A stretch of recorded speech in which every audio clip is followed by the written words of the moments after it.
Olá a todas e todos, eu sou Pedro Augusto do blog Cidadão Cidade, o blog de entrevistas de Campinas. Eu estou aqui ao lado do Bruninho Gonzaga, que recentemente se formou em Ciências Sociais na PUC, mesma universidade, né? Inclusive nós somos colegas de curso.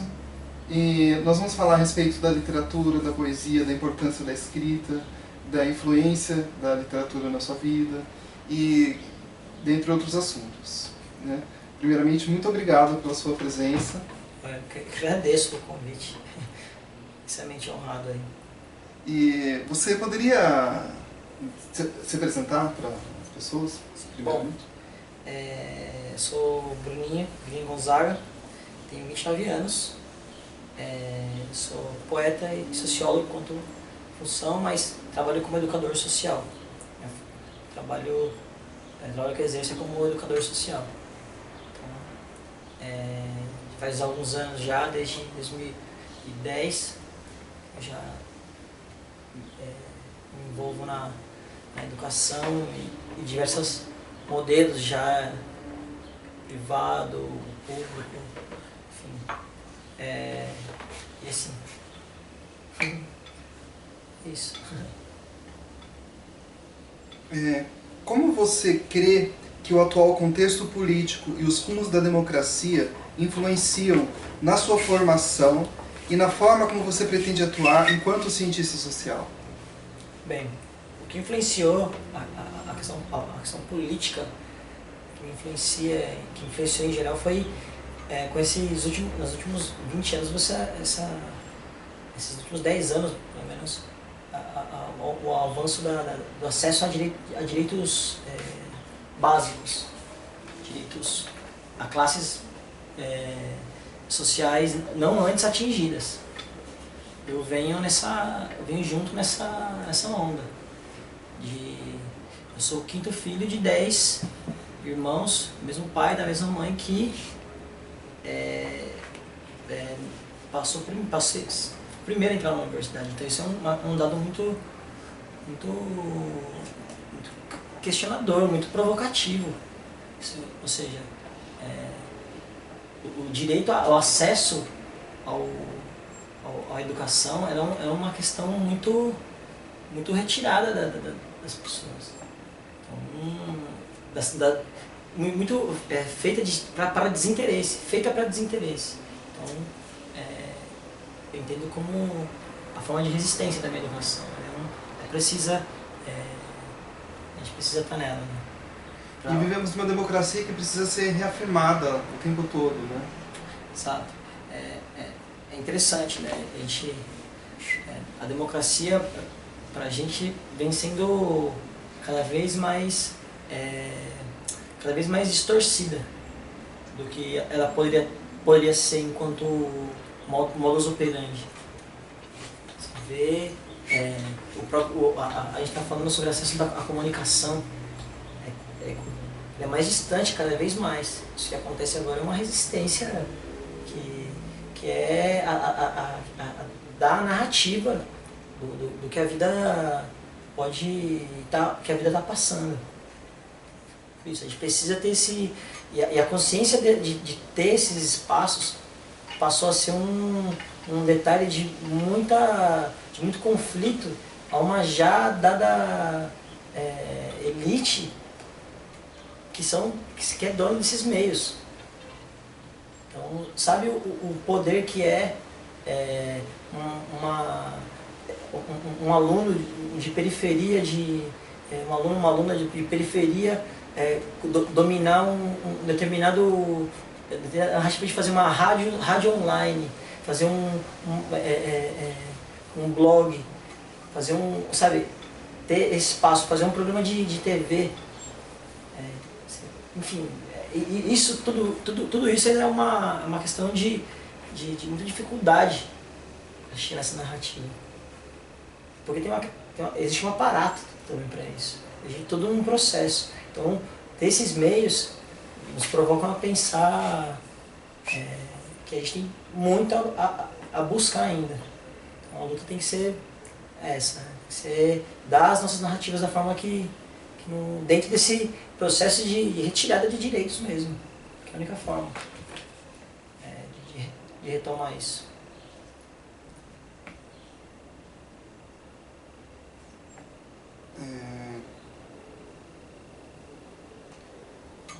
Qual que é a importância da leitura na sua vida e na sua formação? Como que você descobriu o universo das palavras, chegando a descobrir ser você mesmo um escritor? Demorei para me entender como escritor, principalmente como poeta, que é outra característica empregada que é um peso considerável, pois a literatura ela chega como um desafio para mim, porque o acesso que eu tinha às leituras do meu dia a dia corrente, as pessoas com que eu, além da minha família, claro, mas das pessoas do dia a dia corrente, era uma literatura bem restrita mesmo, a uma questão cristã em si. Então, eu não dialogava muito com muitas outras realidades. Isso foi um problema também. E em casa eu tinha um irmão que era um grande leitor, assim, lia muito, isso me desafiava com livros que eu sempre queria estar próximo dele, e sempre quando estava assim, tentava me aproximar, tentava pegar um livro, ele dizia assim: meu, esse livro aí você não dá conta não. Eu pegava esse livro, tentava entender ele, tentava devolver para ele pensando, esse livro fala tal. E ele já me colocava outras coisas, os gibis. Então sempre me incentivava bastante a leitura nesses aspectos, assim, de estar sempre lendo, porque era a forma de se informar e de fantasiar também o mundo, de direcionar o mundo. A literatura ela tem essa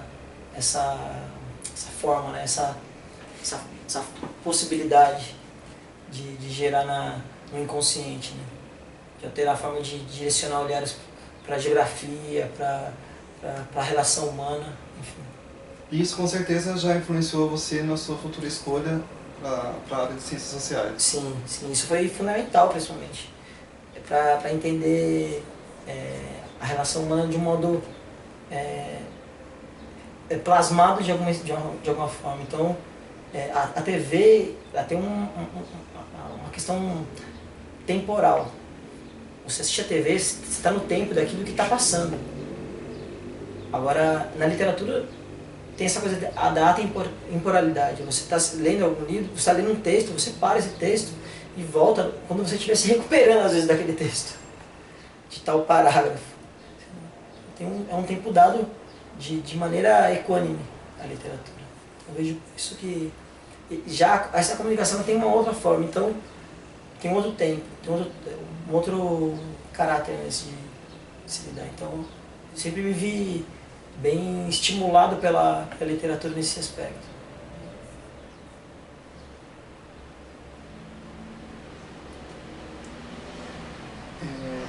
O que você sonha em realizar a partir de agora, enquanto um cientista social? Bom, eu sonho, na verdade, em seguir realizando, na verdade, trabalhos com educação. Acho que esses trabalhos das quais eu sempre me propus, sempre foram formas de realizações, sim, de uma contrapartida muito grande no que foi o que foi realizado e o que acabou gerando, né? As provocações e tudo. Então, pretendo seguir trabalhando na área da educação mesmo, um bom tempo ainda, que me custe muito fôlego, que é um lugar de muita ressignificação, de muitas formas de pensar, de lidar com setores diversos da sociedade reunidos, com tradições eminentes. Então, para mim, a educação é um lugar de uma provocação contínua, que eu faço questão de estar presente. Então, estar presente no dia a dia da realidade local, muito intensa. Muito intensa. E é muito importante, a gente não faz uma ideia, né, da importância que tem, né? Quando a gente se recorda de professores antigos, né? Pessoas que marcaram nossas vidas, né? E de repente uma dessas pessoas que podem marcar essa geração atual, né, a pensar a respeito de democracia, Sim. a respeito da atuação de cada um quanto cidadão. Sim. A gente precisa, em algum momento, dar essa narrativa e levar esse questionamento. Levar essa... E também entender o lugar que você está. Saber acolher. Isso é fundamental. Acolher também. Às vezes escutar essa realidade para poder para poder formatar isso de uma outra maneira, sabe? Qual revide? Voltar também faz parte da viagem, senão a gente só vai. Voltar também faz parte da viagem. A gente precisa retomar, entender algumas coisas, saber que a gente aprende toda a vida, mano. A gente aprende toda a vida. Então, o ensinar e o aprender não é uma forma estática. Não é uma forma estática. Não sou eu que ensino a você que não é um processo dado a sua... direcionado assim. Isso é conteudismo. A gente está falando de educação de uma outra maneira. Educação da forma que a gente... uma educação com trato humano. Exatamente, que amplifique subjetividades. Dentro de grupos, mano, que colocada a situação do professor, a palavra impossível não é tão estranha. Você coloca um professor numa condição de trabalho,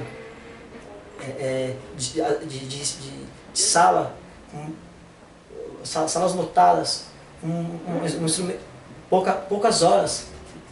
A gente trabalha a sociologia uma vez na semana. Você precisa ter essa vocação ao longo da semana inteira, ao longo da sua vida inteira. Não é por isso que eu vejo como bem complicado, bem complexo o cenário para a educação, né? E por isso é uma resistência. A resistência é essa. Porque esse é o encontro. Né? Esse é o encontro com esses nichos sociais que estão direto, né? Que respiram a localidade. Enfim. Vivemos em uma época em que a máxima capitalista, o tempo é dinheiro, se torna uma regra. Mais do que já foi. Como você acredita que a poesia pode influenciar nas nossas vidas? Bem, a poesia é um golpe jebe no capitalismo, no sentido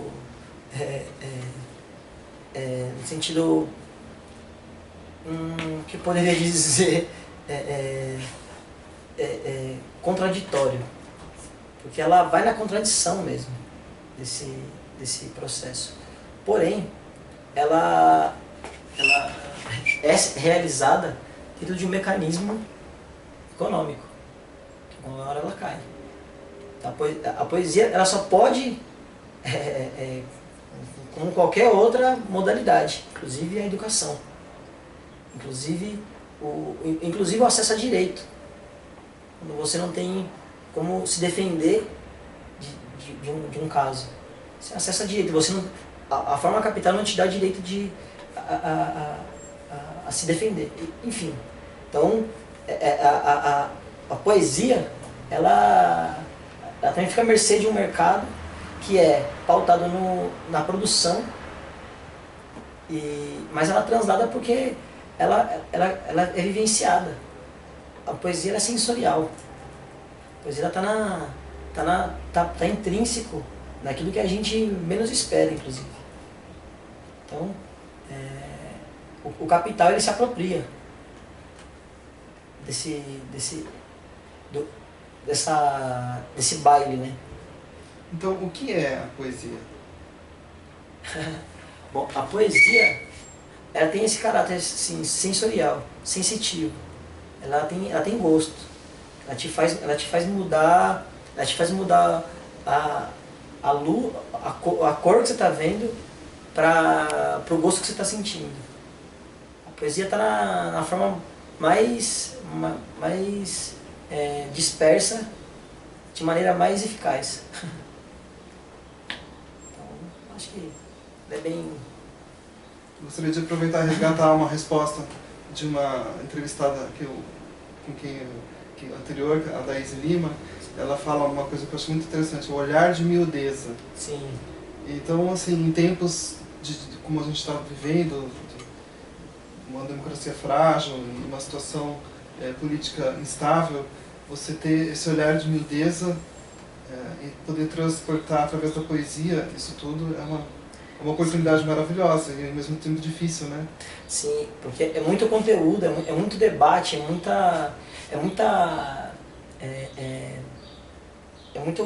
a relação humana ela é material. Marx fala, materialismo histórico. O histórico ele é real, ele é material mesmo. Por quê? Porque, retomando também, a gente não se toca, a gente se repele. Se eu tocasse em você, eu teria que quebrar um átomo aqui, esse dedo carregado de átomos, e você teria que quebrar um átomo aí. E esse átomo teria que fazer uma fusão. Essa fusão seria de fato um toque, e isso seria uma explosão atômica. Essa cidade seria eliminada. Ou seja, a gente se repele. Então, a forma que eu te trato, a forma que eu te toco, entre o átomo e a pele, tem o quê? Muita coisa, é muito mais complexo. E da pele para fora é outro mundo ainda mais complexo. Então, a forma que eu te trato é a forma que eu te toco. Então, é atrito. A relação humana é material. E você está se preparando para uma mudança após viver em Campinas por tanto tempo. O que você gostaria de dizer para as pessoas que fizeram parte da sua formação, né, que acompanharam você ao longo desses anos todos, e bem para como todos que compartilham dos mesmos sonhos que você, ou seja, fazer da educação uma forma de luta e resistência? Sim. Bom, as pessoas que eu conheci aqui em Campinas, eu agradeço bastante. Eu tive muito privilégio de conhecer muitas pessoas especiais assim, ao longo desses anos. Pessoas que me ajudaram muito a refletir sobre o mundo de diversas maneiras. Pessoas inesquecíveis assim, que para mim foram importantíssimas. Eu acho importante frisar que Campinas é um lugar que tem muitas boas cabeças. Muitas boas cabeças. É um lugar que passam boas pessoas e com muita disposição. Muita disposição. O que... Já são 6 anos aqui em Campinas, mas o que... acesso a essas pessoas é outra história.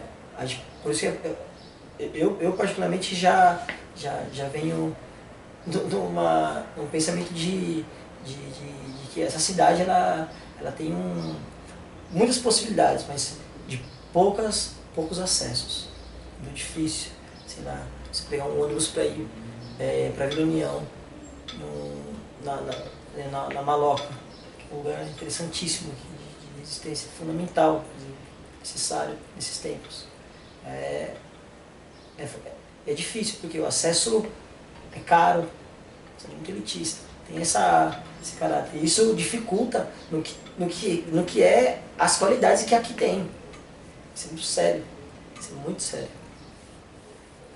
E sobre a luta das pessoas que querem, na educação, assim como você, se espelhar nesse mesmo sonho de Sim. Mudança da sociedade através da educação, o que você diria para essas pessoas? Assim? Eu digo que a gente aprende toda a vida. A gente precisa entender que o ato de trabalhar com o ensino não quer dizer que você será o professor a todo momento. É lidar com a aprendizagem também, dentro da educação.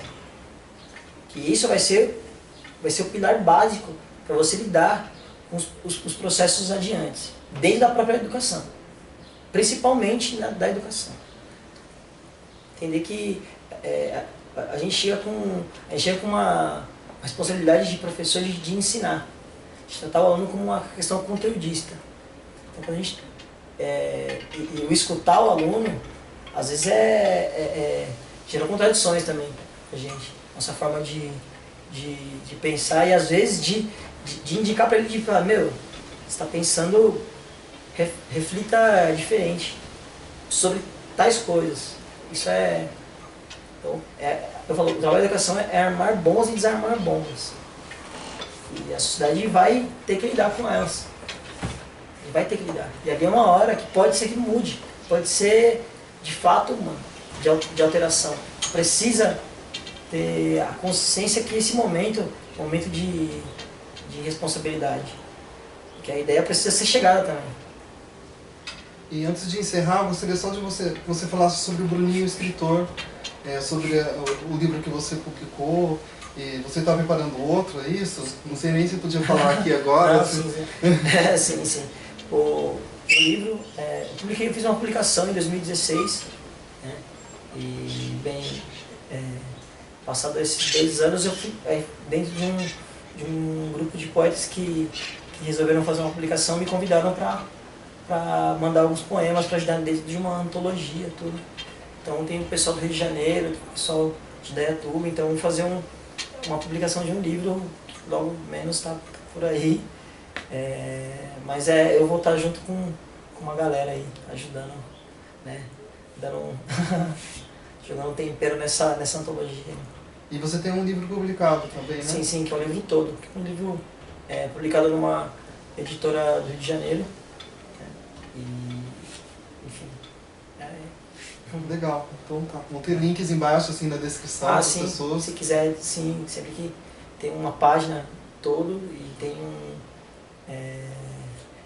dessa antologia ainda não saiu, então por enquanto logo menos tá por aí. Ah, beleza, quando eu sair então a gente marca outra entrevista. Então. Já, sim. Então é isso mesmo. Muito obrigado pela sua presença, na primeira entrevista do ano. Sim, que honra. E fico muito feliz mesmo. E é isso. Muito obrigado mesmo. Já é. É isso. Até a próxima.